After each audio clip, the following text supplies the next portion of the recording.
Let's talk tourism now. Haitham Mattar is the CEO of Ras al Khaimah Tourism and Development Authority. He's with us in the studio. Morning, Haitham. Welcome back. I feel like a regular guest here now. And we hope you will become a regular guest and Pleasure. that we will be regular guests in Ras al Khaimah because we love the place. Can I just interject and say that Richard already is a regular guest in Ras al Khaimah? He is. I actually missed him in Malcolm last time. When was that last time you came down? We when we were up there for the golf. For the golf, a couple of months ago. Unfortunately, I was away. You were travelling. It's I great. missed you. So me and Malcolm like Ras al Khaimah, particularly me, but I'm not enough. You want 1 million me's by 2018, and that's going to be a challenge, isn't it? Because, you know, much as we like Ras al Khaimah, it is a small, relatively niche dot on the global tourism map. So how are you going to get 1 million punters by 2018, Haitham? Fantastic. Good point. Yes.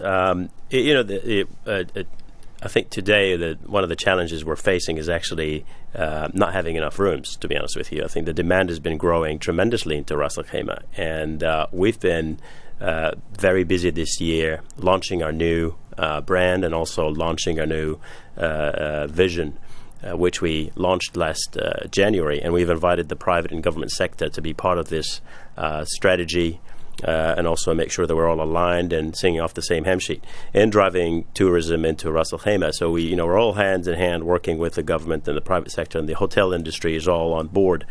Now, obviously, there's a number of opportunities that we have in Ras al Khaimah. The fact that we have a value for money product. You've seen, for example, the DoubleTree by Hilton where you stayed last time. I mean, this is a 4-star brand yet with a 5-star product. And what I say, it's also priced at 4-star, but it's a beachfront property with a number of bells and whistles and great activities and events for families.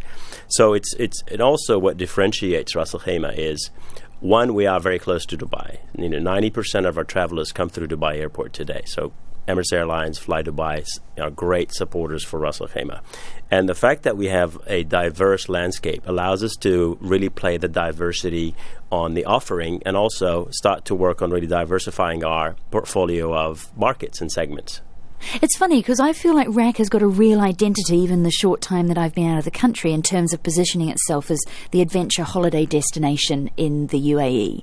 Not just for international people, but for people obviously from the Emirates around here to go and do sort of off-road biking stuff, hiking stuff, mountaineering stuff, ziplining, whatever it may be.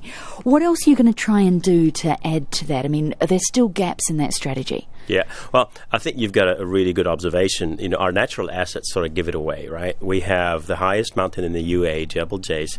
Also, the proximity of those natural assets between the desert, the sea, and the mountains have been quite an opportunity for us to really dial up on the adventure tourism. Adventure tourism is quite a growing segment with over $260 billion, globally, and those are high yield segments or high yield customers who seek adventures. So the hiking in Mountain Jais Mountain, also the mountain biking you mentioned earlier, are very popular. But we recently invested in building what we call a Via Ferrata, which is an Italian term for the Iron Path. And for those who climb professionally, would know the term because this is a climbing ground that's built naturally into the mountains using iron ropes, and also has bridges to allow you to cross from one side of the mountain to the other, and 3 zip lines. The longest zip line in this is about 300 meters, and the shortest is about 48 meters, allowing you to basically jump around from one side of the mountain to the other. So we're really dialing up on the adventure part, but we've had our first GCC wide hiking competition, and you'd be pleased to know that Ras al Khaimah team won. We also had, of course, RAK Marathon, which is very popular here in the region, the half marathon in Ras al Khaimah in March, and also we had the North Face run up in Shoka in Ras al Khaimah. So we're dialing up a lot of the sports and adventure activities into the destination. Well, let's look at some of the other different sectors that you are or could be targeting. I was really interested to see an interview in Arabian Business last month with the GM of the 2 Banyan Tree properties, saying that he wants to see Ras al Khaimah focusing more on the high-end hospitality rather than just the all-inclusive charter market. He wants more competition at the posh end. Are you going to give it to him? Absolutely, and that's our strategy. He's been exposed to our strategy as well as all the rest of the general managers, and that's really what we're driving. I mentioned earlier 90% of our visitors come through Dubai Airport. So we technically have a very small portion of our visitors coming through charters. We today have about one charter left into Ras al Khaimah. So we're really dialing up more into the Dubai airlines, and Dubai Airport. So we're also bringing in a new luxury brands, which unfortunately I can't mention now. We haven't really finalized those deals yet, but we're bringing more competition into the luxury segment.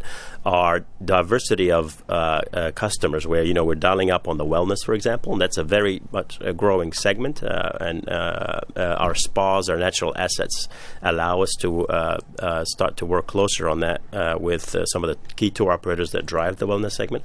Adventure, I mentioned earlier, also is another high yield segment. So driving those segments will help support, drive the visitors that we're looking at for high yield, but also bring in competition. Here's one thing that one senior hotelier said to me about Ras al Khaimah, and Ras al Khaimah is great. He's a big fan of Ras al Khaimah, but he said outside of the hotels, Ras al Khaimah needs to spruce up Ras al Khaimah.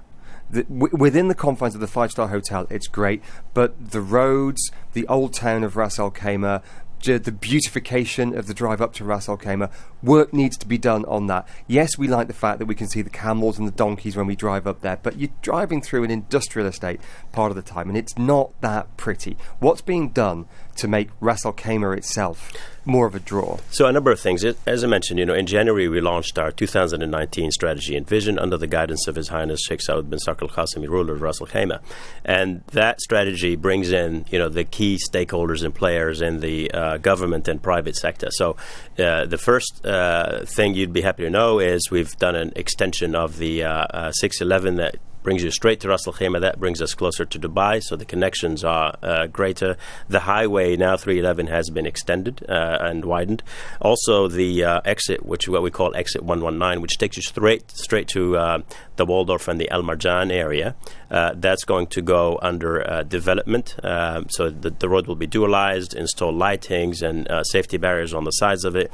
But also the roads, now we are working already on the Sheikh Mohammed bin Salim Road, which is going to be about 6 months to complete. So construction has already started on repairing those roads.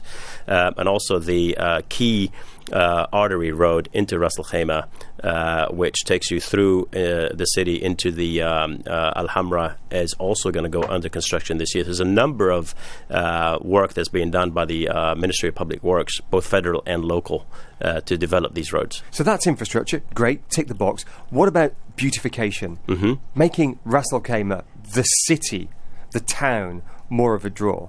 Mm-hmm. I think the natural beauties of Ras al Khaimah is obviously its natural assets, and I think we would need to be careful of how much do we want to really look at developing some of the areas, and how much do we want to keep the natural aspects of Ras al Khaimah. I think when you talk about beauty, if we're talking about landscaping and all that, that's all into that the work that has been commissioned already through Public Works and municipality to develop the roads and the infrastructure.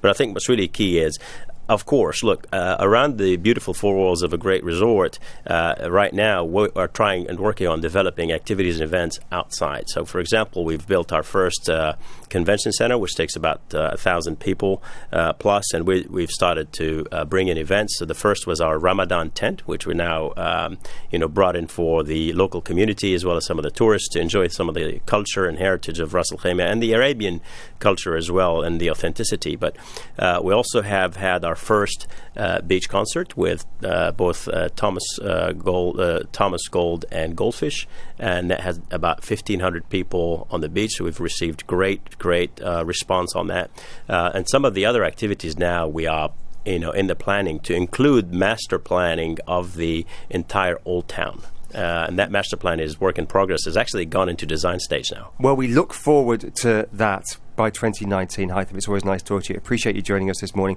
CEO of Ras al Khaimah Tourism Development Authority.